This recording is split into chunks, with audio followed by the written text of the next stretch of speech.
today, guys. Welcome back, Athlete Builder Podcast. I'm your host, Jim Beebe. I'm in the library today. Even the bio alone on Kevin Vanderbush is 3 pages. So really excited to have Kevin on. A few things right off the bat. I was just talking to him a couple minutes before we got started, just going over a few things. Comes from a long lineage, and everyone in the family, all athletic, all overly intelligent, all overly disciplined, hard workers. So in a family of 5 kids, Kevin was playing sports in high school, was a state champion. He's on the national kayaking team, would have been at the 80 Olympics were they not boycotted. Older brother played professional baseball. Other brother, Randy, played college sports at Michigan State. One sister was a basketball All-American. Another sister was a high-level high school athlete. Everyone in the family has at least a master's degree. One has 2. One has a PhD. A little bit about Kevin. 40 years teaching strength and conditioning at Ben Davis High School. Just recently retired. Founder of the National Strength and Conditioning Association. Been with that institution ever since. Been on the board. Been speaker at regional conferences. Been speaker at national conferences. BA from Purdue. Master's from Indiana. A couple other things about him. He's been a former Indiana State director. Most recently with the NHSSCA, they've been giving out awards to All-American athletes. They now put his name on the award. One of the coolest things I saw here in the bio, the program at Ben Davis has been visited by over 400 different high schools from the Midwest, including schools from Illinois, Michigan, Ohio, Kentucky, Tennessee, all over the place. If you look at just football alone, the big sport in high school and college, prior to 1984, when Kevin showed up, 11 winning seasons in 47 years, 1 sectional title. Since he was there, if you just kind of just sum it all up, he got everybody super strong, super in shape, super fast. You're looking at 10 state titles in 40 years, including a national title. A couple state runners-up. If you look at basketball, been in the Final Four 20 times. All the different sports in the school, 25 different state championships. I'm looking at some of the individuals that we have Super Bowl champions, people in the Grey Cup, Naismith Award winners, athletes in the WNBA, Gatorade Girls Soccer National Player of the Year, World Cup, more Super Bowl players, more WNBA players. So Kevin and his group encompasses the one word that we strive to do with the people we bring on this show, and we want people that make an impact on other people's lives mentally and physically. And unequivocally, Kevin and his staff over the years has continued to evolve and has continued to do that. We're lucky to have Kevin Vanderbush here today. Kevin, thanks so much for being here. Appreciate it. I get the opportunity to share. I see that you've spoken in a number of different places. You're continuing to make an impact. And for someone who just recently retired, you're already immediately still you're still lending a helping hand. So I appreciate that. The first question I had was it just a round number at 40 years, or how did you know that, hey, you know what, maybe 2024 is the year. Maybe this is the time for me to make a change. Well, for quite some time, it was going to be, pretty much close to when Social Security hit. I'm turning 66 this year. Okay. Fortunately, one of my sons is single, is a doctor and building a house. And he said, in transition, if you and mom want to stay with me for a year or two before you decide where you want to build, you can do that. Well, that actually gave me another year of life that I can spend with my grandkids and do some other things. So I actually was able to get out 1 year prior to what I had originally planned on about 10 years ago. So yeah, it was one of those things where I felt like after 40 years, I did what I was supposed to do. I felt good about being able to walk away. I left it all on the field, so to speak. Mm-hmm. And, I was ready to have my own schedule. For 40 years, I've been scheduled year round. So, right. that was the decision. Gotcha. Well, congratulations. And we are just talking that in Indiana, the week of July 4th is moratorium week. And most coaches really and families look forward to that because nothing really occurs. It gives you a little break and people look forward to it. But once that week ends, if you're retired, it's still moratorium week, right? So it kind of just rolls right in. How's your summer been going? Well, my family had to adjust vacations around my schedule for 40 years. And the only time we could take a vacation was the week of the 4th of July, which is the most expensive week. So, for me, it's really been different, because once school let out, typically the next day I start in the weight room. And, there's been some transition in moving. And after living in the same place for as long as I did, there's a lot more to it than I thought it might be. But no, it's been nice that, I get up each day and, I decide what I'm going to do. Awesome. Still active physically, I'm sure. One of the things that's I really was drawn to with your experiences, you played sports in high school at a high level, but kayaking is not a very common or popular sport. One of the sports I played a lot was racquetball, which is also not very common. But, in Indiana, it's not a lot of water either, other than Eagle Creek. So how did you get into kayaking and get to the national level? You said you took some years off from college to compete on the national circuit and for the team, for Team USA. Talk about that for a minute. I'm really curious. Well, my father was a high school principal in Michigan. And when we moved there in the early 70s, my sister was a couple years behind me. And back then, there weren't a whole lot of options for females athletically. And there happened to be a woman in town who had been on 3 Olympic teams. In fact, a bronze medal winner in Tokyo. And she had a house on the river, and she got kids started kayaking. So my sister went out. This is in junior high age, and said, I think you'd like it. So I went out, and then so I added a 4th sport, so to speak, to the repertoire, and started paddling out there, and really that sport led to the knowledge base that I think was most important for me when it came to strength and conditioning, because it was kind of a minor sport.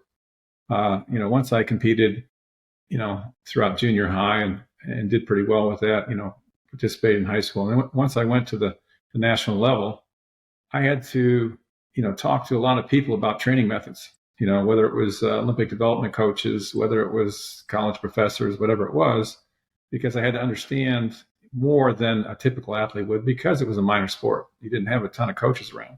Mm-hmm. So, for me, I really got into it in junior high, but then I played the high school sports, thought I might go on in either basketball or baseball, but then decided, I still have that, want to go to the Olympics, want to compete. So took a few years off and just trained year round. Went to Olympic development camps in the winter down in Florida. 1979, my partner and I were at that time, were the fastest 2-man kayakers in the country. When we competed in the trials that went to the World Championships, got an opportunity to compete in Germany, Denmark that year, and stayed on the national team, through the training camps in 1980. But once the boycott occurred, had to get back to real life, and went back to college. So, it really was very developmental in me getting into strength and conditioning, because that background, was huge. And then having played baseball, basketball, football also helped, so that when I came, to Ben Davis as a strength coach, I could talk to people about endurance sports. I could talk to people about, hand-eye coordination. I mean, I'd played a number of different things, so I wasn't looked at as just fitting into one box. Clearly not. If you're playing the main ones, which you did, football, basketball, baseball, that kayaking was completely different. What I like is neurologically, you're going to evolve even further, because you're using your brain and your body completely differently than you would in the other sports. It gives you different perspectives, and your body has to grow and mature and strengthen in some areas, which again just translates to being another well-rounded physical athlete. So it's got to be the core strength alone, right? The shoulder strength alone, your back, you're going to be well set up for anything else that you're playing. So I'm sure it worked out great with the other sports in high school. Yeah. I mean, and back then, I went to high school in the 70s. And so, high schools back then didn't have weight rooms. Mm-hmm. So the fact that I, competed in kayaking and, had a coach who had us doing some weight training, doing some medicine ball work, doing some other things like that, I was kind of ahead of the game in terms of physical development, as I went to high school.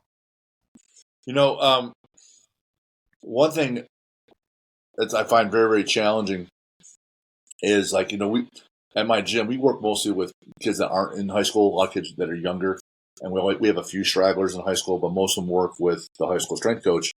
And we simply just try to be complimentary and just add a few things here and there that maybe they missed or didn't work on, like the kids didn't, or just wanted some extra help. But a lot of kids we talk to, they and their parents are saying, I don't really feel the need for the weight room. They're kind of anti-weight room. They want to just play a lot of their sport and their practices.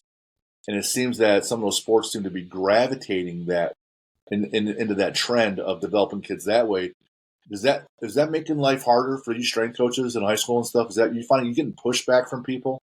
Well, I had a kind of a unique situation in Ben Davis in that the culture we developed was so entrenched that I didn't deal with some of the things some other people do because a lot of times the parents of my athletes were former athletes of mine. So once you kind of sell the program's been successful.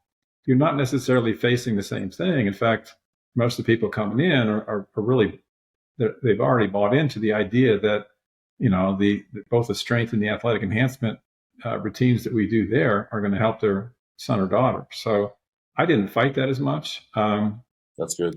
And at our school, the kids who would look for anything outside would tend to look for more specialized training in their sport.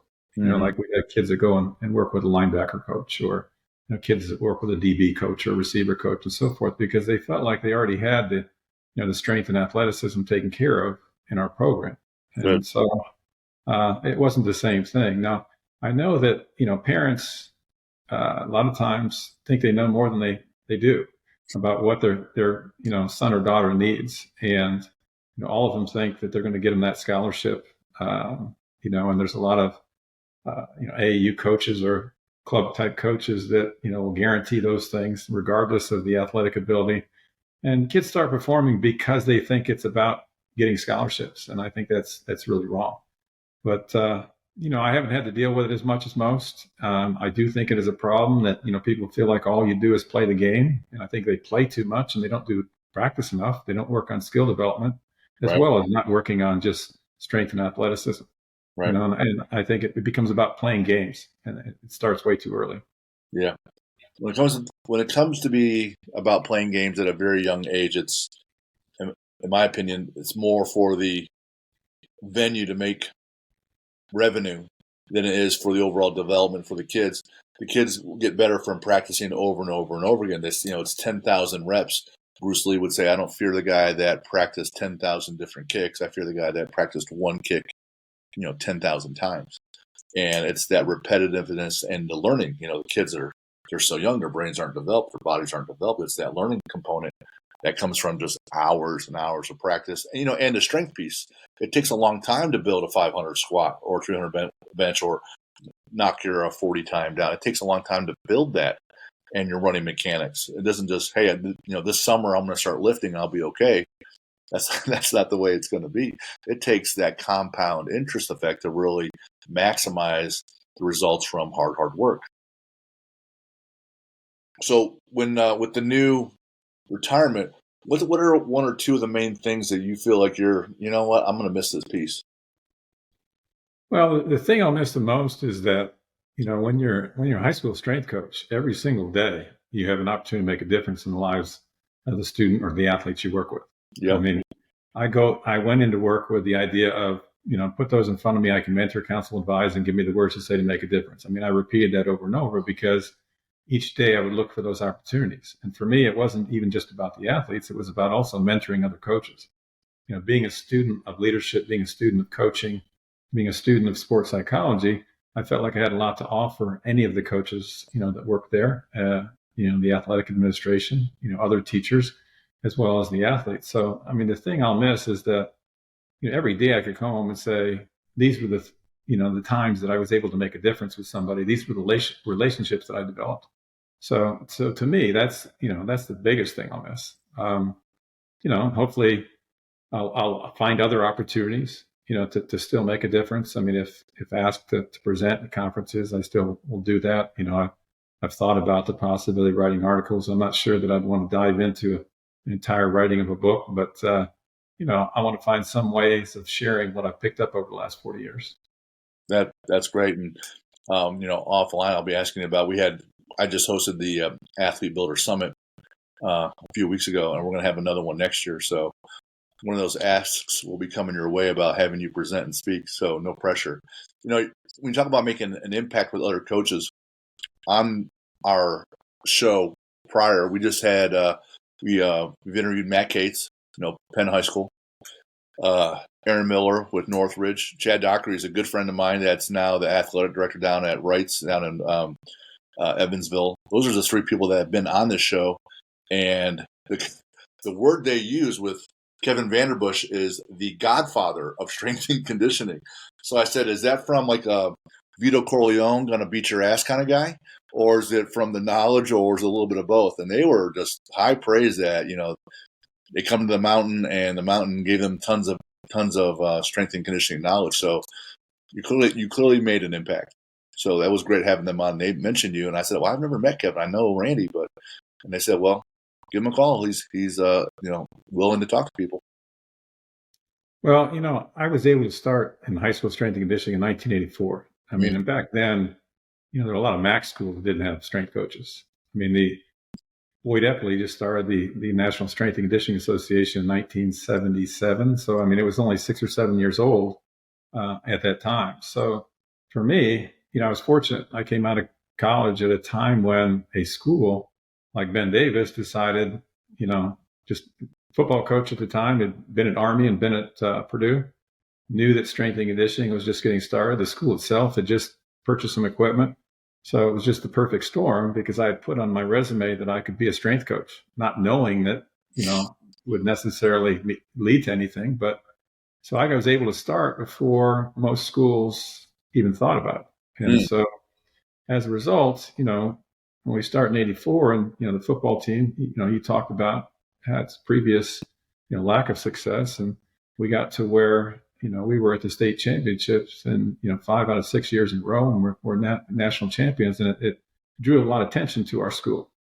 And so once one school gets something, whether it's field turf or whether it's a strength coach or whether it's a big weight room, other schools then feel like, okay, it's okay for us to do that. And then getting those visitors, schools looking to us. So as a result, the reason that whole Godfather thing is thrown around, because, I was the first. Right. And as a result, I think because of our successes, it opened the doors for a lot of other schools and a lot of other strength coaches, and they claim that helped them get their jobs, because we were successful at what we did. That's huge. I'm originally from Ohio, and Ohio and Pennsylvania are known for being powerlifting type of states.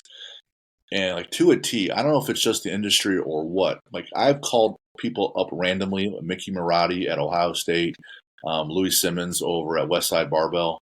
And to a T, every time I call someone, and I don't know these people from Adam, and I just say, hey, my name's Jim Beebe. I'm trying to learn more about speed work, or I'm going to be in Columbus. Can I come by and watch practice or observe or follow your coaches around for an hour or two? To a T, everyone said yes, every time.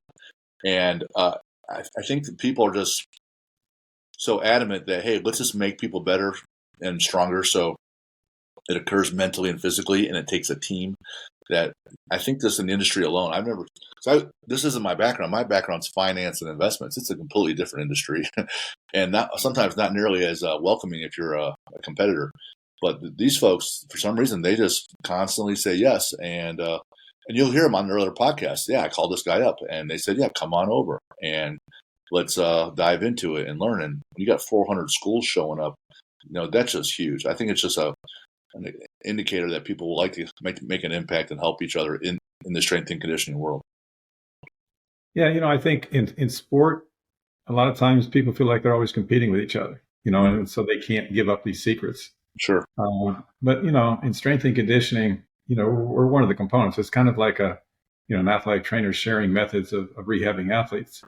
We're trying to get that athlete ready to compete, but I think it lends itself to, sharing more, but also just kind of this industry.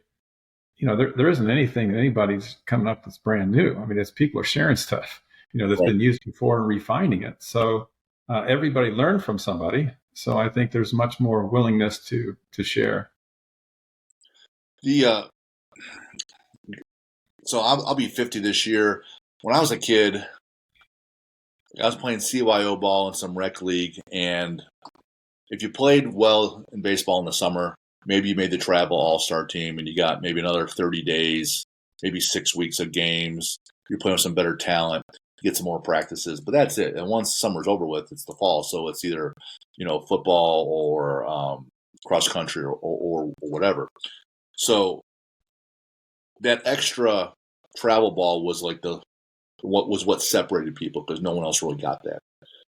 Well, when you come into 84 at Ben Davis, most of the world is not really lifting, like you said. Most of them isn't. So, Bill Gates is basically the first guy who has unlimited access out at Washington with a computer because his parents were professors. So he has all this access, and he's in this new industry that hasn't really developed yet, and he gets his knowledge a little bit before everybody else, just a few years. But he was able to ramp that up. So if you're the only one saying, hey, maybe you guys should get stronger physically, there's going to be a correlation from that and wins. And then you kind of like, well, here's the first guy, the pioneer, and look, it worked. It makes complete sense that it just kind of took off. I remember when we had our phone call a little while back setting up this recording, you mentioned that, hey, if I know that, let's say a football team hits this number, this total, squat, bench, clean. If it hits this number, there's going to be a correlation to wins and losses. Can you talk a little about that? Because if you can't squat the bar or bench the bar, you're so weak, you're going to get crushed. But, if you're hit this, at least this minimum number, this target, this total, all right, now we're in a discussion that we're strong enough to be able to handle the load and the physicality of the game. Can you talk about the research and how you guys came up with that and how, like, trial and error that, hey, you hit this number, there's some good correlation. We might have a winning season. Well, when we first started, we were looking for ways to motivate the athletes. Mm-hmm. And so we decided that, we need to come up with some strength clubs, things that would allow them to set goals for themselves. So at that time in 1984, there wasn't a whole lot of data, high school kids. Sure. The only thing that was out there, the Bigger, Faster, Stronger program put out this chart that said, this is a all-American or all-state standard. And so we developed our clubs kind of with that in mind, thinking, okay, they've got some data, so these clubs should be fairly similar. So we came up with a 400-pound squat club, a 300-pound bench club, a 235-pound clean club. And, for them, they were saying all three of these are fairly equal. Now, I've found over the years that they're not close. It's like we can get 62 kids as a record for the 235 club, but only 42 in the 400-pound squat club and only 27 in the 300-pound bench club. So they're not equal.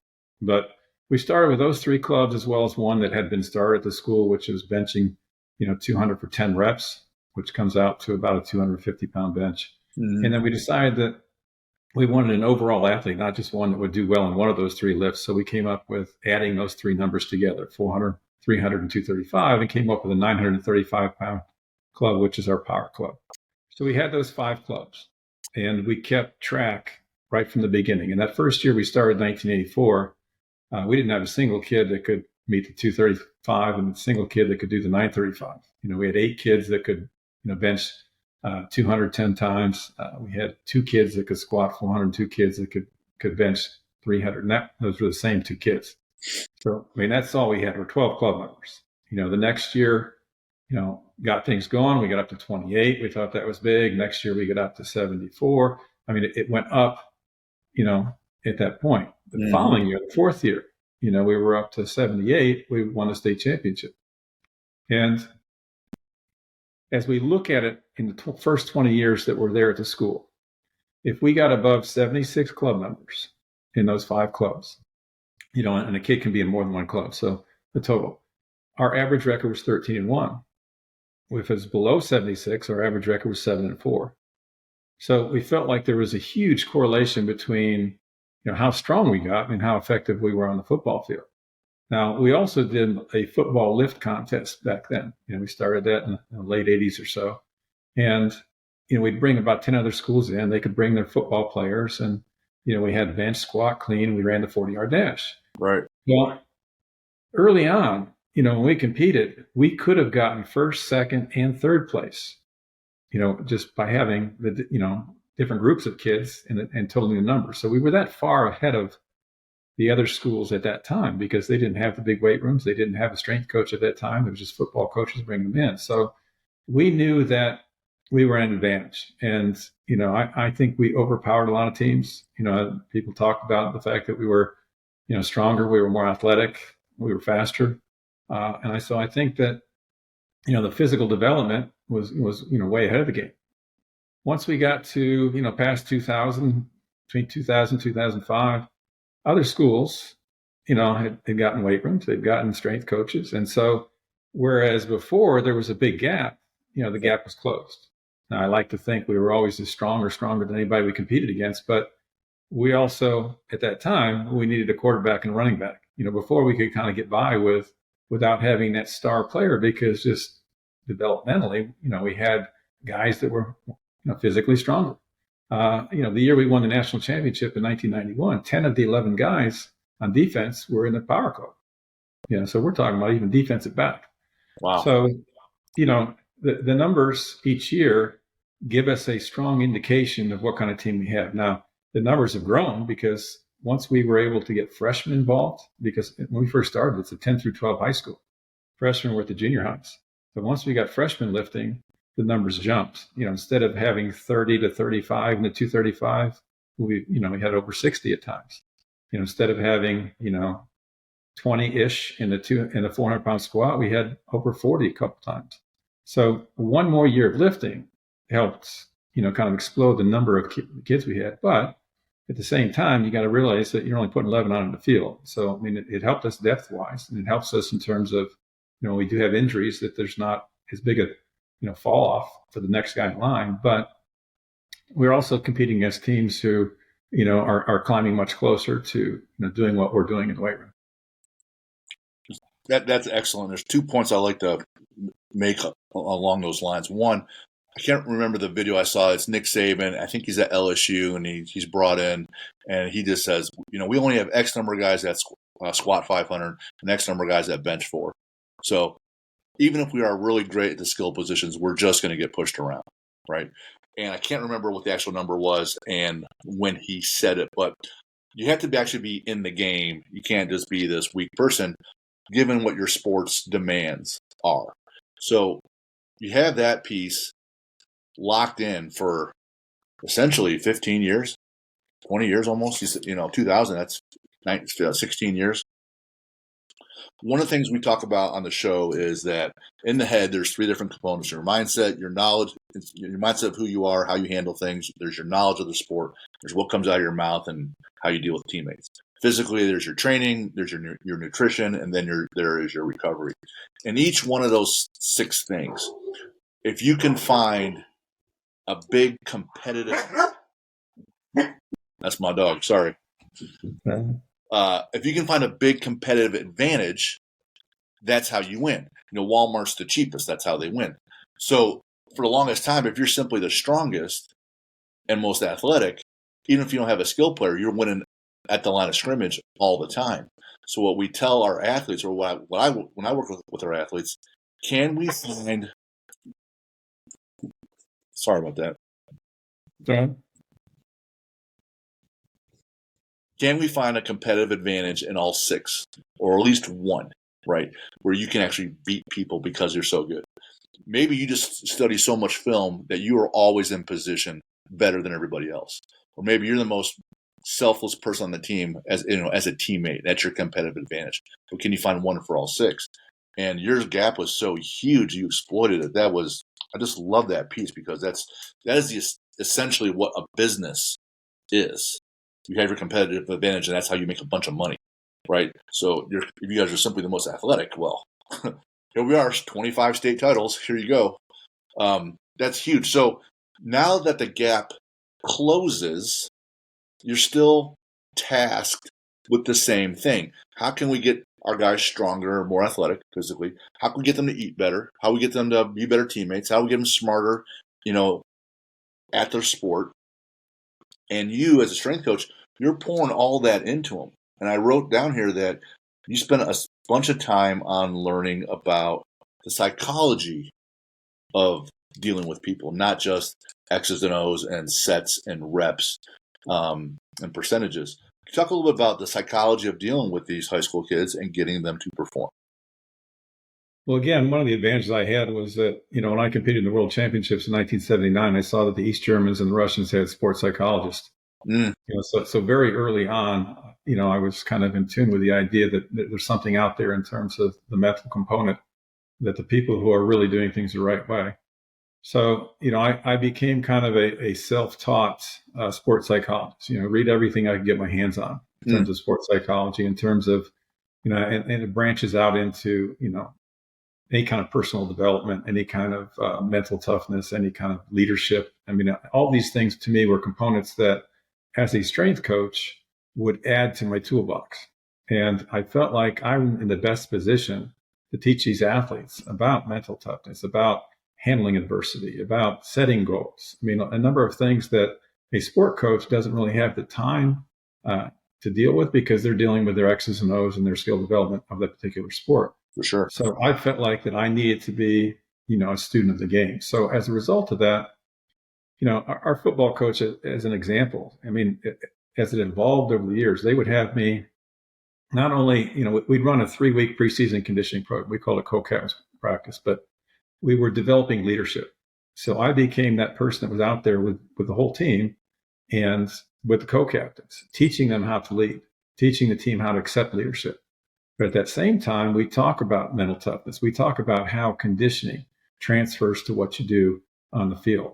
We had team sprints where they were timed. They didn't meet the time. Okay, how are you going to handle a turnover in a game? Are you going to start pointing fingers, or are you going to, get together and do things? So everything we did, we related to how does this transition to making you a better athlete, making you better on the field or on the court. And I also like to throw in making you better at life, because, I think sport is the ultimate, teaching tool for life skills. So, the football coach would have me talk with kids on Saturdays. I was the first one that dealt with the varsity. We'd do a little bit of a workout, but then we'd sit down for half an hour and talk about the attitude, about the leadership, about what went on mentally. Eventually it worked into where, I'm talking to the team before the game. I'm, running the warm up. I'm the first person to talk to them at halftime while the coaches are getting together with the X's and O's. I'm talking to again before we start the second half. So, my job went from, strength, athleticism, so forth, but as to kind of a, so-called sports psychologist, motivator. So, those things help us, and then I would also, again, get back to coaching the coaches, talk to them about the kind of things that they were saying to the team. We need to focus on, plays at a time, as opposed, process versus outcome, things like that many of the coaches had not really studied. So, they were too big on, we got to win a state championship, or, these are the best teams in the state. We got to, do this, as opposed to, let's play our best football. Let's finish the game knowing that we got better. So, it helped me in terms of working with athletes. It helped me in terms of working with coaches. So, I think that's a huge part of it. The mental part, I think, is one that's overlooked by some people still, which amazes me, because it should be pretty much commonplace now. But I think as someone in the strength and conditioning field, it's ripe for being able to do that. You got a captive audience when you're between sprints. Kids will listen to anything, to get a little bit more rest. But they're also, it's a lot easier to tell them about, hey, you went into this thinking you couldn't run 50, 40-yard dashes in a row, and make it through. But now you do it and you feel good about it. Think about how much more your body can do, and, teach them about how the mental aspect affects what the body can do, but as you're going through it, it's really easy to say, hey, your body wants to shut down right now. You've got to be tougher than that. You got to win that, that space between your ears. that's going on. So, I mean, it's just right for teaching mental skills. It really is, because the physical pain causes your brain to want to make a different decision. Whether you're out of breath or you feel like you might vomit, or it hurts having 500 pounds on your back. It hurts. You got to brace up just to unrack it, right? So mentally, there's so many lessons to be learned, whether you're in the weight room or at practice or in the game or off it. The first question I had was 935 is a big benchmark number for your clubs. Do you have something similar as a benchmark that says, you know what, that kid's not a pussy. He's mentally tough. Here's how I know he can do this. He'll do this. Yeah. When we first started, the numbers were high enough to where, okay, a smaller kid, would have a difficult time getting there. So in order to develop the program, we came up with things like benching your body weight 10 times, squatting 1.5 times your body weight 10 times. But we also, we tested vertical jump, we tested 40, we tested some other things that, would allow kids to set certain goals. But for us, we kept sheets on each individual athlete, which we listed all the results. Bench, their squat, their clean, their 40-yard dash, their 10-yard dash, their vertical jump, their body weight. And for us, it wasn't about always just trying to reach these certain marks, to get in these clubs. It was about making individual improvement. Sure. So, I did my master's thesis actually on the class, where I studied the percentage of improvement each 9 weeks in my class, replicated it 10 years later to see if we were getting the same type of results.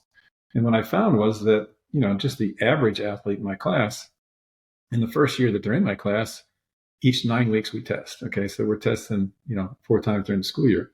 The average improvement is 6 to 8% each 9 weeks, the first year that they're in there. That's without, these, when you don't do a pre-test, or you do a pre-test and they jump a whole bunch. We don't do that. Right. The kids got to be lifting, over 2 months before we get any results at all in order to compare it with the next one. So it's 6 to 8%, whereas, next year it's, having been in the program longer, it's 4 to 6%. So, we know what those percentages are, but we're working with the kids individually saying, okay, this is the average. This is the range. This is how much some people can improve. So it's not about just making those clubs. It's not just about those numbers, but it's about individual improvement. And, finding out what those kids need in terms of, they need more speed. Do they need more endurance? Do they need more, jumping ability? Do they need more strength? Finding what's going to be best for them to be successful, and putting them in a position to do so. Coaches, you said, will say, hey, we need to beat these teams, or we need a state title, or kid says, I want to be on the board. Those are all milestones. Those are all tangible one-day events. I hit this squat. I beat this team. I won this title. That's not really the goal, though, right? The goal is, how can I get this coach or this athlete to set up the process to get on the board mentally, to come in and be intentional and intense each day? How can I get the coach to reach out and develop the other coaches? Because, you want to win on Friday, but you get what, 10, 12 games? That's it. You still got 52 weeks in a year. The real goal is, how do you get them to buy in that, hey, we're working on process goals here, being 5 minutes early to everything.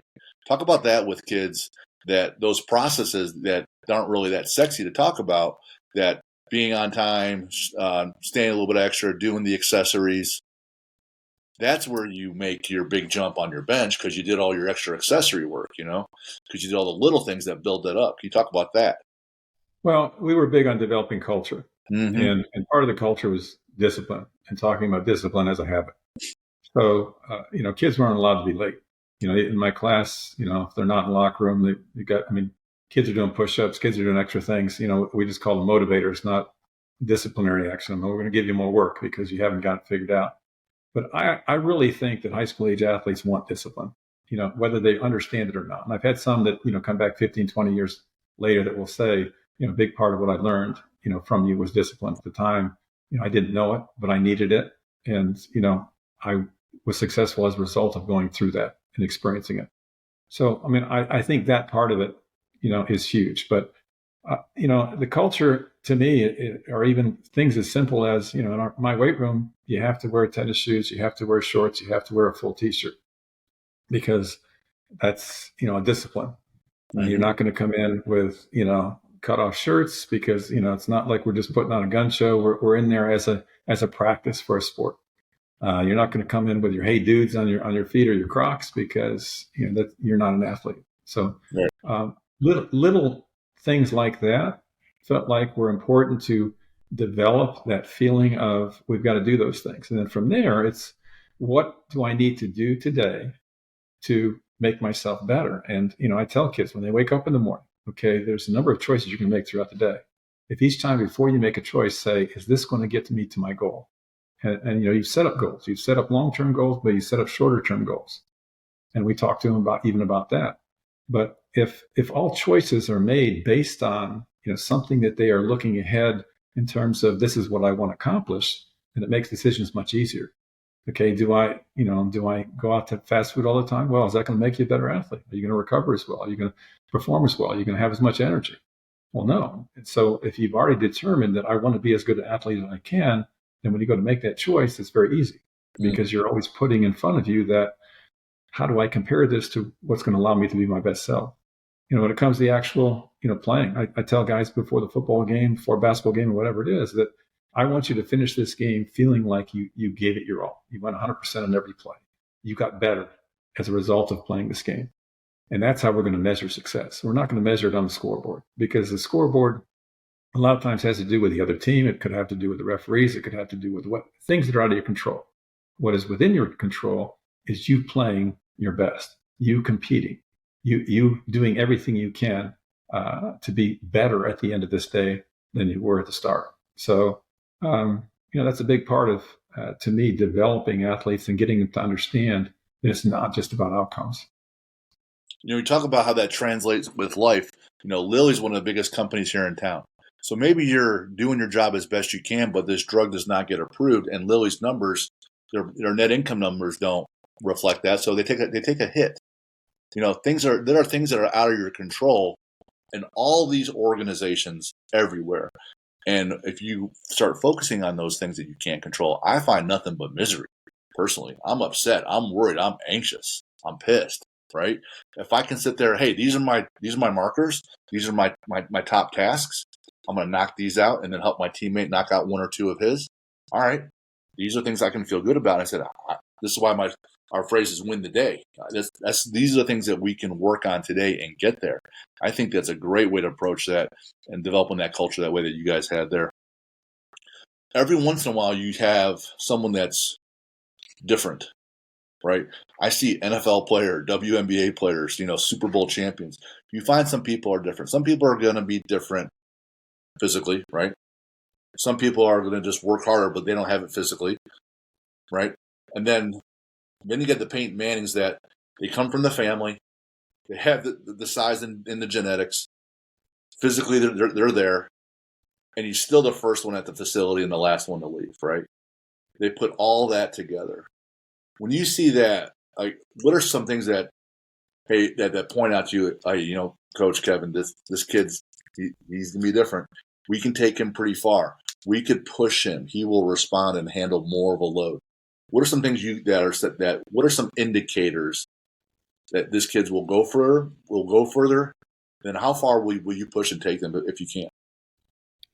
Well, one of the things that you find out really quickly is, are there limitations athletically, and physically? Sure. I mean, the kid who's 5'3" or 5'4" is not going to be an NBA basketball player. There are things that the kids have to have, in order to feel like he's got that potential. So, as a strength coach, you get to where you understand what kids need physically or how far they need to go physically in order to compete at the next level. So, that becomes invaluable in terms of, kind of guiding kids in the right direction. But from there, I really think that, as a strength coach, you have that opportunity to let kids know that it isn't just about you being a great high school player, with that particular type of kid. You've got to compare yourself to the level that you aspire to. So are you working in a way that's going to allow you to compete collegiately or professionally? Because it's not a faucet you just turn off and on. Okay, once I get to college, I'm going to start working. those guys at college, well, if you're a male, those are men, 18 to 23 years old, that you're going to have to compete with. Are you readying yourself now for that? Just like, with the girls I work with, you want to compete in the SEC, Big Ten in basketball. Is your strength level, is your athleticism such that you're going to be able to play as a freshman? Or are you automatically going to have to redshirt? So are you working right now in a way that's going to prepare you for that? So for me, it's, you find these kids that are very talented, and you realize that there are things that they need to understand, that they just fall within the crowd and compare themselves to the kids that are around them, but they compare themselves to how good they can actually be. And, you challenge them with things. Okay. Don't just get excited about making this club. Get excited about the fact that, this is a goal that you could potentially reach. This is what the average, if you're a lineman, this is what the average Big Ten lineman looks like. Right. Do you look like that yet? And so I think you share with them what the next level is. You also talk to them about, how they stand out, mentally, because, hey, if you're going to be that good, you also going to have to develop leadership skills. So how are we going to develop that? Are the athletes around you going to see you as a leader? If you're always cutting up and you're playing around, you're not working that hard because you don't have to, because it comes naturally. Are they going to follow you? Are you going to be able to bring the rest of the team with you? Are you going to be as noticed if the team isn't as good? So even if it was, selfishly, people who are on championship type teams get noticed more than ones that aren't, because for a couple of reasons, because they get more exposure, but also because, colleges feel like they were able to bring other people along with them. And that's the kind of person that they want to recruit. So, yeah, I enjoyed working with that type of kid. But the thing that's nice about a high school strength coach is you get to work with that type of kid, but you also get to work with the kind of kid who high school is the only thing they'll ever do. But you're able to teach them those life lessons as part of being a part of sport at that level. So, within that same room, you've got a kid who, you're going to explain how you're learning life skills by only ever being a JV player, never really getting to play varsity, but you're going to, go on to be successful in life because you learned how to do this, to the kid who, potentially could be making millions of dollars someday as an athlete. But, both of them have, needs that you need to make sure that you exploit by, approaching it the right way. That's very true. Only 7% play college sports and 2% play D1. So the lessons are still applicable. Like I have some guys in my gym because, they've gotten in trouble. They're not allowed to play high school sports anymore. But there's still lessons to be learned, and their parents want them to learn some physical lessons, how to be stronger, how to be in shape. So if you're not on a team, then all that, how do you interact with others? How do you follow leaders? How do you lead folks? How do you strain under pressure and pain and adversity? You miss all that, so then you don't develop those mental muscles. And only 7% play college sports, so the other 93 are still populating the rest of the world, and having those lessons are huge. The thing about the leadership, it's really, it's hard for me. It's hard for a lot of folks because we had Mickey Marotti on from Ohio State, and I asked him, what are some components of being a good leader? He says you must be seen, so that when everyone sees you, that you're doing the right things. You must be heard, so that what comes out of your mouth is what the coaches are putting into you guys. So you are reiterating the coach's messages, so you're on the same page. But even if you just do those first two things, you're only compliant. You're just doing what you're supposed to do. So then he said you must be felt. So you must be seen, heard, and felt. And the felt is that some people, you connect with people emotionally and push them along or pick them up, and they get them better. And if you can combine those three components, now you're having people lead. Well, it's never been popular to say, hey, don't go out drinking. Hey, we're playing the next night. Hey, don't be up until 4. Get off your phone. Quit screwing around. It's never been popular to be that guy, whether you're 50 years old or today's kids. And a lot of people don't want to be even seen as a try hard, right? Oh, I'm a try hard. Oh, I don't want to be seen that. No one tell me about that. I think it's probably even a little bit harder now for these kids to become leaders because it's increasingly unpopular. What do you think about that? Well, I think for quite some time, the kid who did things the right way, it's like they came up with terms a long time ago. I mean, it was brown noser and, Yep. all these other things. It Yeah. was, Kiss uh, ass, teacher's yeah. pet. So, I mean, I think that's been going on, for quite some time. But, I think if you run your program the right way, that you make being a leader something that kids are striving to be, just like, with our football co-captains. Our kids want to be a co-captain. We've got every year 10 or 12 kids think they should be the co-captains. But there's only a few that we pick because those are the ones that rise to the top. So I think on some level, kids understand if you do it the right way, what the right things are to do. And, in our program, I didn't really see kids, getting chastised about working hard, about doing the Nice. right things, about staying after to pick up the plates. I mean, those were all things that, that we said were a part of being a team and doing things the right way. And we wanted our leaders to be the ones that pick up the dummies on the football field, to carry the basketballs. It's not just about, oh, you're just a freshman, you take care of it. We did things where when kids first start with us, we take the older kids to teach the younger kids because we want to develop leadership skills. We also want them to feel like these are kids that I need to develop. So later on, you're not picking on them, you're trying to bring them along. Mm-hmm. So I think if you develop the right culture, within a program, then it leads to kids thinking it's okay to do those extra things and feeling good about being acknowledged for that. I didn't see a whole lot, of that. Oh yeah, you're just working hard, kind of thing. In fact, we saw the opposite. Kids wanted to do that, but I think a lot of it is kind of how you present that. Because if you present it in a way to where you embarrass the kid, where it's kind of like, okay, he did this, whatever, but you can do it in a way where maybe you're talking to the kid one-on-one, but there are certain things that you read. We got an email from a teacher that said he did this. Let's everybody, this is making our program look good. You can present it in the right kind of way, then it's not a bad thing to be that kid that stands out because he's working hard, he's helping other people, he's picking up some kid's books or whatever it is. And so, I think if done the right way, you develop a culture that it encourages those things. People ask, what is the number one? Hey, what's the number one thing we have in our gym? You have 24 squat racks, blah blah blah. No, number one asset's always going to be the culture, because you can make plenty of progress with great equipment or shitty equipment. And if you have that piece, it just keeps everything moving along, especially when things aren't that fun. I like to watch Hard Knocks, and there's Larry Fitzgerald. He's in his last year. He's a Hall of Fame receiver. He's carrying out the bag that has all the receivers' balls, right? And he's getting warmed up for practice, and it's during the COVID year, so he had the mask on. So he's carrying everything, and he's a Hall of Fame receiver. He's the complete veteran on the team.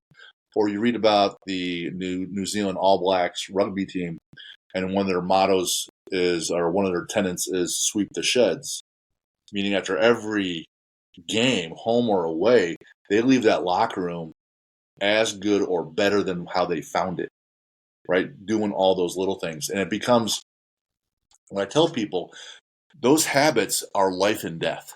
And they'll say, well, come on, Jim, that's bullshit. I said, no, you're not going to die today if you don't do these things. That's not it. However, how you decide to do this, build this habit today and reinforce it week after week, game after game, gets ingrained in your identity of who you are. And then that shapes the rest of your life. So it's not life or death, but it shapes the rest of your life and your trajectory. So that culture of constantly putting out and doing all the little things matters. And then it's going to matter when your wife has cancer, or your kid is sick, or you get fired from your job because they have cutbacks. Like, all those things are huge, huge, huge lessons. And you're right, culture is going to be the number one thing. Tell us a little bit about your thoughts on how Indiana compares strength and conditioning wise, sports wise, versus the Midwest or the rest of the country. Some areas, the South has great results. Out west, there aren't as many. It's more rural, so it's a little bit different. Talk about Indiana, how it compares. Well, when we developed the National High School Strength Coaches Association, back in 2016, we looked at how membership grew and so forth. And what we found was that Indiana was right at the top in terms of number of strength coaches per high school from any, compared to any state in the country. Awesome. And I think a lot of that, has to do with, what we talked about earlier, that, I was fortunate. I got in there. We were successful. Other people copied. And so it's become something to where many schools throughout the state of Indiana have the strength class during the school day. They have a strength coach. They've built bigger weight rooms. And so as a result, it's just kind of like the gyms in Indiana, where they're bigger than they are the rest of the country. But we've been successful with it. They're pretty nice. So, it's when we go to conferences out east, you go to New Jersey, and when we first started, we couldn't find a director for New Jersey because there were only 2 or 3 strength coaches in the whole state. So it was there. There are places throughout the country that still haven't caught up, but Indiana has been, very much ahead of the game. And if you look at the weight rooms, the sizes of them, you look at, like I said, allowing kids to take care of it during the school day in the strength class. You look at designated strength coaches as opposed to the football coach being there in the weight room.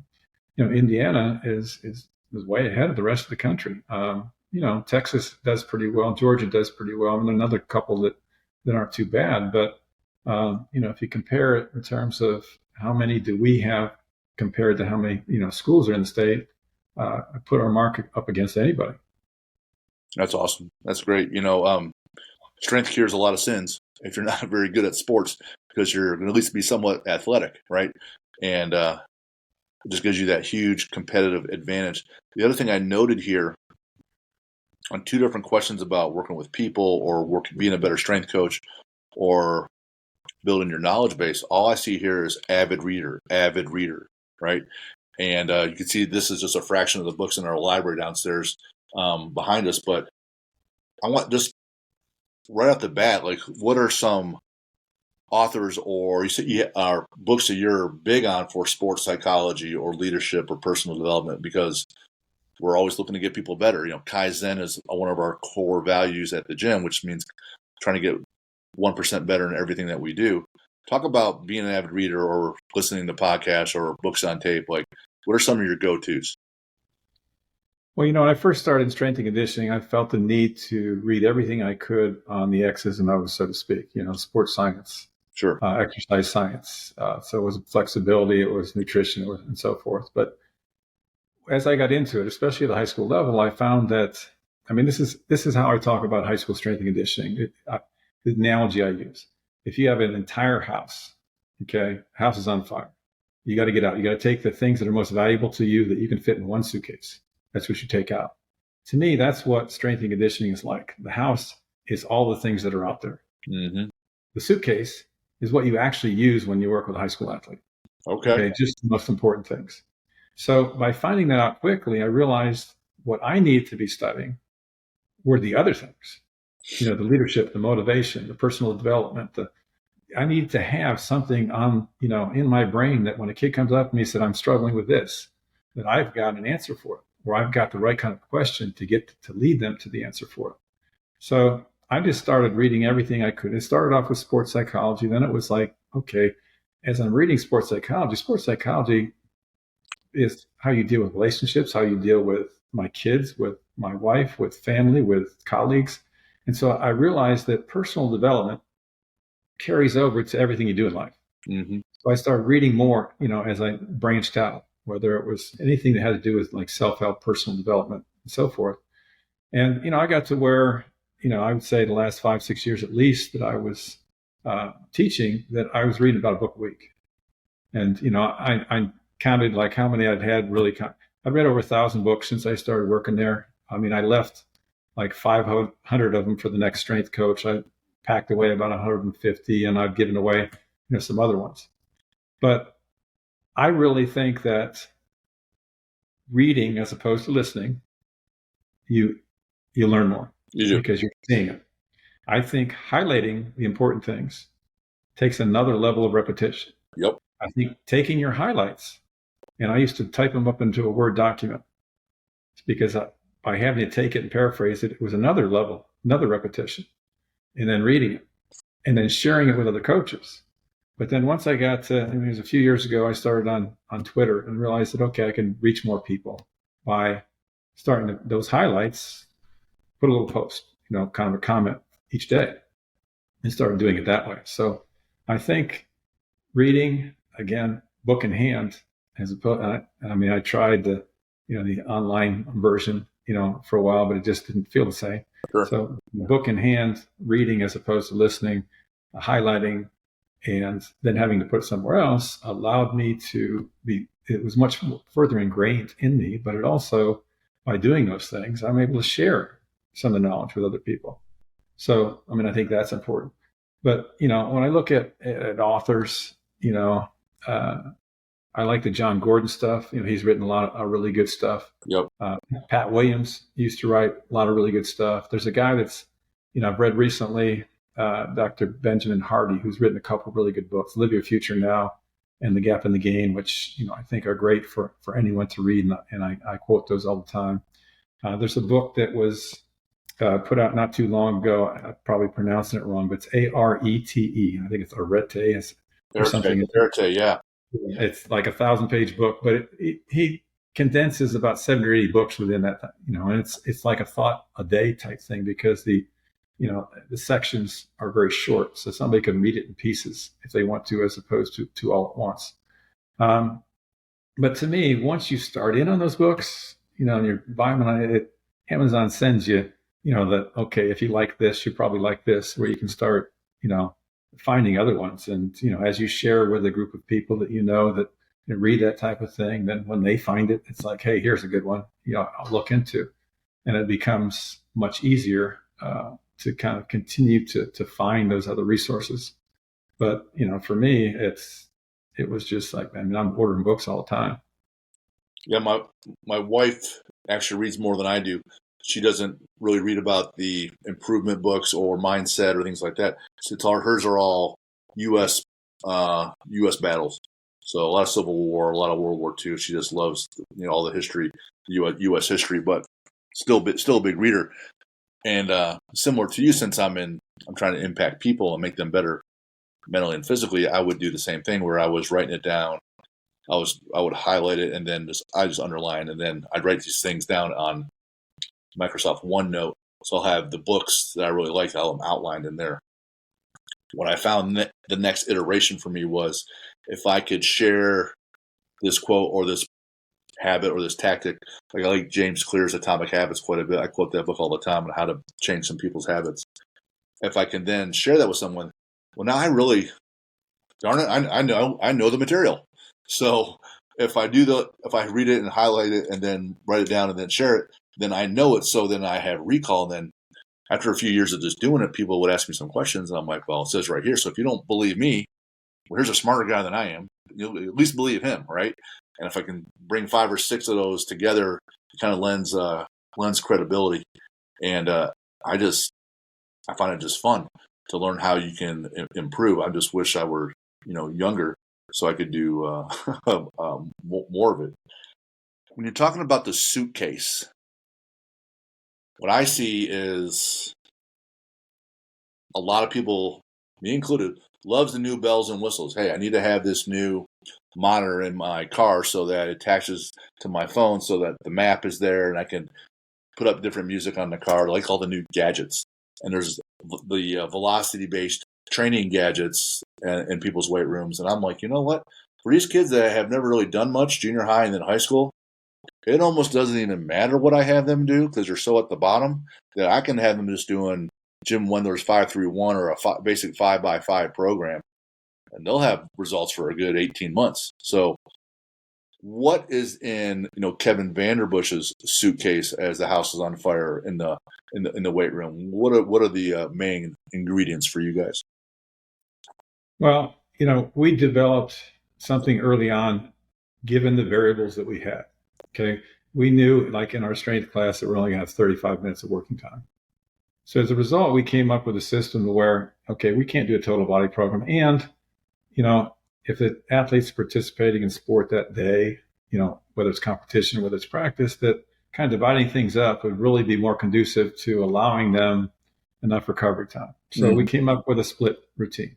2 days of upper body lifting, 2 days of lower body lifting. Volume not being so high that it negatively affects them, but high enough to where they're going to see results. But we also felt like it was really important that we have 1 day per week that we're developing athleticism. Mm-hmm. So in that 1 day, we came up with a routine that did some basic plyometric jumping, in place jumping, repeat jumping. We did some basic footwork ladders, some movement type skill. We did some basic medicine ball where, the kids are throwing on one leg from a seated position, from a lunge position, and so forth. So the athleticism piece, I think, is huge for taking what you've got in the weight room and converting it to athleticism. I think a strength program that doesn't also have at least 1 day where they're working on movement skills or power skills, I think is missing out. And really some of what I feel like I develop on that athleticism day, to me, takes the place of what some people are trying to do in the weight room with some of the velocity-based type, philosophies. So for me, 4-day split routine during the school year works well for us. Having stations where a kid's at a station for 7 minutes, got 7 minutes to get 3 sets in, we'll rotate, makes use of the equipment, easier to supervise, but also, it changes it up a little bit. Even if they do the same workout, they're doing it starting at different stations each week. So the way that they work through it is different. Some days you may start on bench, but some day bench may be at the end of the lift. So that gives them some variety, but also challenges them in different ways. So for me, having a basic foundational program lifting-wise, and having a basic foundational program athleticism-wise that is repeated over and over again is something I would never give up. I don't feel, when I first start that Wednesday workout in the first week, it takes me 3 weeks in class to teach them all. Mm-hmm. And then we can do all of it in the same day. So I'm not going to keep throwing new things at them all the time. I want them to go in there. I want them to jump higher. I want them to react quicker to the ground. I want them to be more explosive. But I don't need to change up the activities all the time. I would just want them to change their abilities to do it well. And so, and I think that they find somewhat comfort in knowing that, okay, this is the routine. Now let's see if I can do it better. Let's see if I can move my feet faster. Let's see if I can, throw the ball with more power. And so for me, some of the givens are keeping things simple. I do presentations. I'll show a slide that's got Baskin-Robbins 33 flavors. Then I'll have another one that shows chocolate and vanilla. People look at my program and they think it's chocolate and vanilla as opposed to, all those different flavors. But what I have found is that by allowing a kid to understand how much weight he should put on a bar in a particular lift and knowing when he's improved and always being able to use enough resistance, because when they start something new, they don't use enough resistance because they got to figure out where they are. Yes. But by keeping it the same and keeping it simple, it allows them to see consistent progress. And to me, a lot of what sport is mastering the mundane. Yep. So rather than saying, okay, I'm going to change what I do because kids, just don't have the attention span or whatever it is, I'm going to teach them that the basics, the fundamentals, the scales on a piano, are something that even the masters work on. And so we're going to keep it simple. We're going to change it up in the summer. We're going to go to total body routine 3 days a week. We can do some different things after school when we're working on higher volume, and we can make some changes there. But my base program is something that I'm sold on needs to continue. Needs to be that we develop that foundational strength, that foundational athleticism before worrying about, all of the extra bells and whistles. So we have a 5-station routine that hasn't changed. So when we order equipment, we just replaced all the equipment a few years ago in the room. We only have 5 squat racks because on our lower body day, there are 5 stations. There's 5 power clean platforms. There's 5 squat racks. There's 5 places where they do a single leg deadlift. There's 5 hack squats. There's 5 boxes where we go through a single leg progression.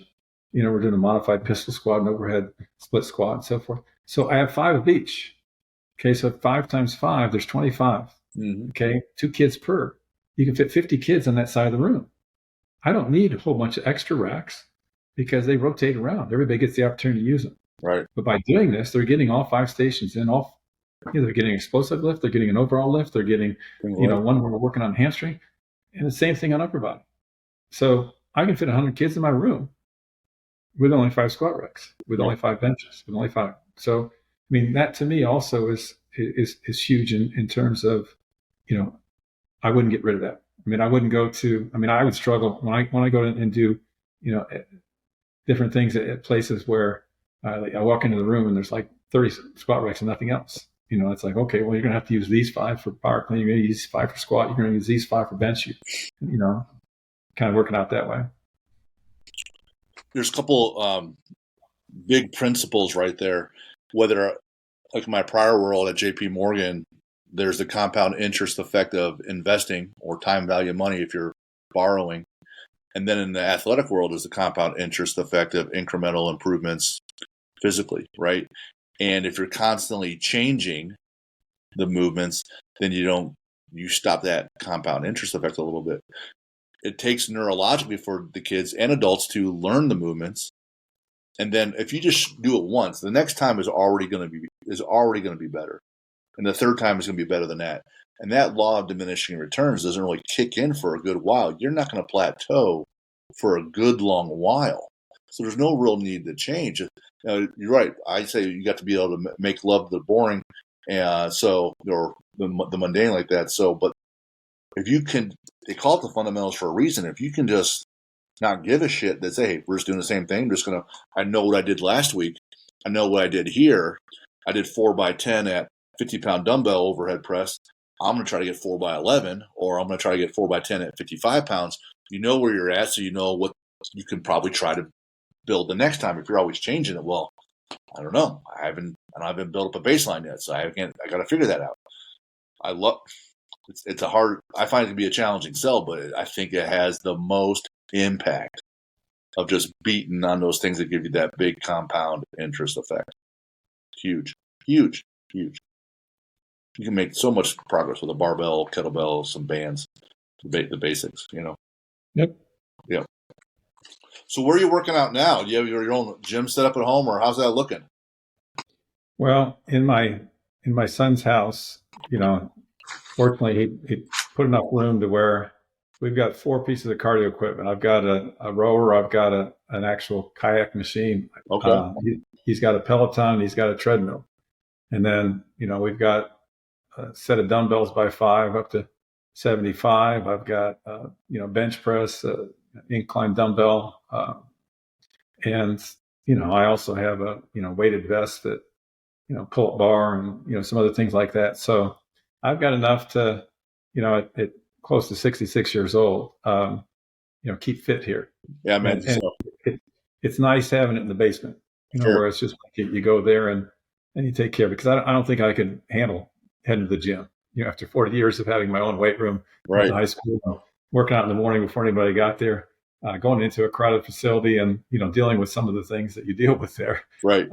This doesn't fit me. And so, this will work well for me. Is there kayaking in the future? On the docket for you?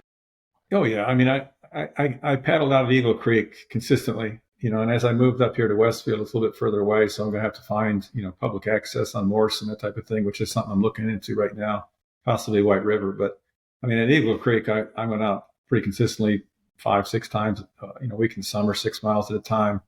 I enjoy it. I mean, it's the kind of thing I can do from spring to fall. Something I love to do that I'm kind of terrible at so far because I don't have built up the reps because I like fishing. So do you ever just drop a line off the back of your kayak when you're just paddling along, see if you can snag something along the way? The kayak that I have, you wouldn't do that with. I mean, it's one that if I put you in it, you'd fall out right away. I mean, right. It's a very narrow boat, and it took some while to learn the balance as a youngster. And I've found that by putting other relatives in it, that they can't even take a stroke without falling out. So it's not one that's designed for that. I mean, it's just wide enough for your hips. I mean, you get up to when you go 6 miles straight, I'm about 6.5 miles per hour kind of thing. So I mean, scooting along, So it's more of for fitness for. Sure. That than it is just kind of leisurely. Yeah, you're working. You're trying to make some hay there. I get it. I always like to wrap up with a couple things, just kind of rapid fire questions. When you're listening when you're training, what would you like to? What do you usually listen to? Classic rock. All But right. the interesting thing with that is that at Ben Davis, that's what we listen to because I felt like they need some background noise. Yep. But they don't need something they're going to sing to or dance to. So, and just the words. Right. It's like once you put filters on, a lot of the modern music wouldn't play anyway. So the whole time I was there, I mean, kids got to where they didn't even ask. It was going to be classic rock, and that's what it is. And I've seen kids that have been out 10, 15 years talking about, every time they hear Thunderstruck or something like this, they feel like they should be in a weight room. So, Love it. Yeah. One of our main coaches, he coached at Plainfield. Oh, not coach. He was a PE teacher for Plainfield for 30 plus years. Rob Rigdon, and so whenever he is coaching some of our athletes, always starts with AC/DC and classic rock. So, what's a bucket list adventure for you and your wife? Something you haven't done yet? I'd kind of like to go to Australia. It's one of those things that I've never done before. It just seems like it would be interesting. And for me, going to a place where language is not an issue. I mean, still speak Nope. English. It would be an interesting vacation, I think. I haven't left the country much at all. However, that's the one place I've been. It was for a work assignment. I was there, I don't know, 10 days, and it's 14 hours just from California to get there. Awesome things to see. Awesome experience. Awesome. Favorite sports movie? I would say, if I had to pick one, I mean, I like Remember the Titans. To me, it was high school sport. It was, dealing with the issues you deal with kids at that age. It, dealt with, kind of race relations at the time. So it was kind of a history type thing. It showed, different ways of challenging kids and developing leaders. So for me, I could relate to a lot of it, Yeah. and, it's kind of one of I'm the type that, when I watch movies, it's for escapism. I mean, I want it to end well. I'm not there to see some kind of drama that, it doesn't have a happy ending. Right. I'm going to see the good guy win. Right. I tell people, I got conflict all day long. It's me versus my own workout. It's me versus the bar. It's me versus the music. It's me versus my coach. Sometimes me versus the kids, trying to push them along, pull them along. I have enough conflict. I'll listen to some smooth jazz on the way home, and I'll watch something completely mindless. You put on Step Brothers any time of the day, and I'll watch that, just to relax. How about your favorite sport to watch? I don't have one. I mean, it's like I as an athlete, it was always what was in season. Yep. And it's still that way. So, I do say that I enjoy watching college athletics more than I do professional. And I like being able to watch a sport where, one of my former athletes is participating. So I'm more likely to, I've gotten one that's, is a second team All-American at Northwestern in softball. So I follow softball. So it's more about, following people I know than it is about, any particular sport. My brothers and I growing up, we would watch everything. So we would have been watching Wimbledon this past weekend. We'll watch the Olympics. It was back in the day when they had Wide World of Sports. So whatever came on, we'd just watch any of it. How about like a favorite? I get the knowing you kind of follow your athletes because there's identity, there's a connection. You want to see how they're doing. How about a favorite pro athlete to watch or college athlete? For me, it's like, again, I'm going to look at the athlete beyond their athleticism. Yep. What they stand for. The athletes who I see that, they like to compete, but when you hear about them off the field, they are in relationships that are steady relationships. They are, people with, Christian background. There are people who help younger kids. There are people who are role models. There are people who are willing to share what they've earned, that kind of thing. So, I look to like Lauren and Drew Holiday. Lauren was actually one of my athletes. Was Lauren Cheney not? Where they're giving money to Black-owned businesses. They're donating a number of things that they've got, even though they make a lot of money. Those are the kind of athletes that I appreciate. Utilizing the resources that they have in a positive way. There's a my wife and I we call that nerding up the sport or the activity, or shows nerd up these battlefields that you find the background. So that's why kind of, Hard Knocks is such a popular show, because you see these guys going through and they're getting cut, and then, and they made it. And if you actually know the athlete, it's amazing. So if you read these autobiographies or biographies of these athletes, I just finished one this past week. It was called Fearless, and it wasn't for sport. The guy was a Navy SEAL, and they made sure that all his shortcomings were completely identified in the book. Big drug habits, 11 felonies. Parents said, "Hey, we're letting you get arrested. We're not defending you." Right? Turns it all around, and family, big Christian. He's at SEAL Team 6, the highest level for the military and the SEALs organization. Countless missions. He's one died in the line of duty, but he's over in Afghanistan, and he keeps bringing back on these deployments these sneakers and tennis shoes for these little kids, because they still have winter out there and they're in flip flops. So he just brings these shoes all the time to help these kids, So he's over there they're hunting bad guys, but he's trying to help these destitute folks at the same moment. So, stories like that are like this. The adversity that they can overcome is really the attractive thing for me to watch and see. It's pretty cool. You got a favorite book or books? I got your authors. Yeah, I mentioned a couple of them, but I would say, to me, everybody should read The Gap in the Gain. And the idea in that book is that, throughout life, we always look at ideals. And many people struggle with the fact that where they are compared to what they'd like to be is a gap. And they focus on the gap, where they fall short, where they don't make as much money, what this relationship isn't good enough, whatever, as opposed to focusing on the gain in life, the positives. And I think he did a really good job of presenting that whole concept. And, I use that over and over again with people that, in teaching, you can either focus on where we don't make enough money. There's all kinds of extra things that we have to do. Or you can focus on the idea that I get an opportunity to make a difference every single day. I spent 40 years in an occupation where I felt like I really made a difference in those 40 years. So to me, The Gap in the Gain is a concept that everybody should, kind of really wrap their arms around. If you have that approach, I got to believe you're happier. You're not as stressed. You're not as pissed. You're not as envious. And when I tell athletes, and they say, well, I give them this little example that you've done this much work and you feel like you should be here on a comparable level, and maybe you're here and you're kind of pissed. Well, when you're doing this much work, like any other science experiment, you're making some assumptions and some calculations that this is what I need to do to be at this level, and we were just simply off by a little bit. You wanted to be at this level, and it turns out you got to do this much to get there. Okay, fine.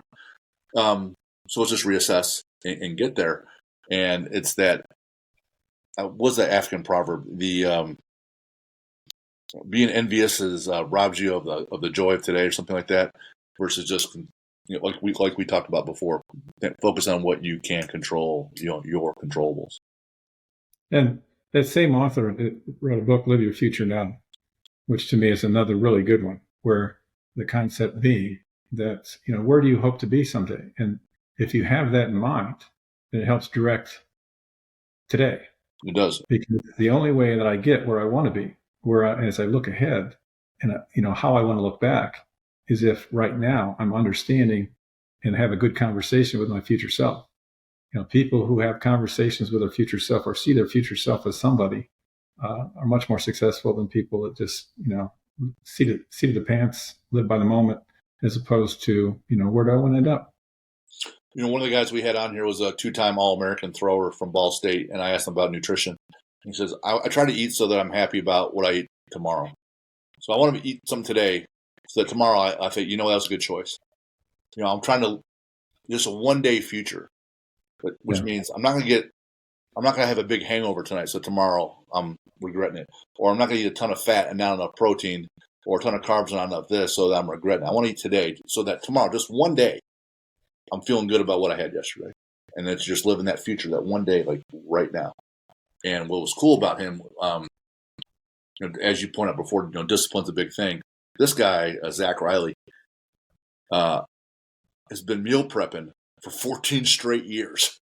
And he's a PhD professor down at IUPUI, so he competes in Highland Games, at the master's level and across the country and across the world. And he's been meal prepping 14 years. 14 years. He's in his 40s. 14 years. That is so consistent and disciplined. That is amazing. How about like a favorite superhero? It could be comic book. It could be any kind of story. It could be any kind of movie. I don't care. It doesn't have to be comic book, but I always ask, what are your favorite superhero and favorite supervillain?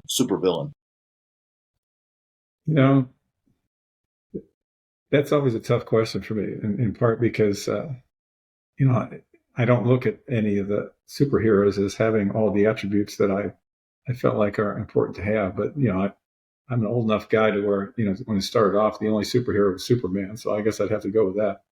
And then as far as villain, when I put out that picture the student had me take where I was holding up 25 rings, they kept comparing me to Thanos, I guess, or I don't even know if I'm pronouncing it the right way. So I guess I'll have to go with that on the villain then, because kids actually asked me about that. So we'll go with that. For the longest time, I said my favorite hero would be Jim Thorpe. Indian, no money, and won everything in every sport wherever he touched. And then for villain, I said Hannibal Lecter. I just thought his mind was amazing to watch, but he's really kind of a messed up dude. But yeah. All right, you get to pick one lift in the gym. That's your favorite lift. What's that going to be for you, Kevin? Probably bench. Bench has been the one that I've been able to determine, how strong I am and how much I'm losing with age. Right. And there's a certain amount that I can lift up until my late 40s that I thought I'd be able to do forever. And then once it's, late 40s, early 50s, I saw the decline. Yeah. Then it got to where it dropped to a certain point, but then it stayed there, and it stayed there for probably the last, 10 years or so. Okay. So it's kind of like always, I guess they use the term benchmark, but it's my benchmark for, how much am I losing as a result of just getting older? Right. So, you have a favorite quote? The thing I've always liked, the one is life is a grindstone, whether it wears you down or polishes you up depends on the stuff you are made of. So again, it goes with my philosophy that, we face a lot of adversity in life and really even should be challenged by adversity and put ourselves in adverse situations. And if you do that, you become a better person. Right. If you're made of the right stuff. Yeah, confidence comes from reps. The more you want to have a glimpse of your future, show me the 5 people you hang out with, get comfortable being uncomfortable. Those are still the truisms of the day. And, Kevin, I'm really glad to have, met you. You're at the end of your, career at Ben Davis, but it sounds like you're still going to be making an impact going forward. So, thank you so much for your time today. I think you're still online somewhere where if people are wanting to connect with you and follow some of the content and information you put out, where can people find you? Well, the only social media I had was Twitter. I guess it's called X now. Yeah. And, I would suggest that if you look at Coach Vanderbush on there, for about 3 years straight, I think about 1,500 posts, I put a daily thought for the day. Now, for me, it got to where it started being a little repetitive, because I'd have like 300 or 400 I go through, and it's like, wait, I've already said that. But, for somebody that wants to, all I got to do is scroll back. Sure.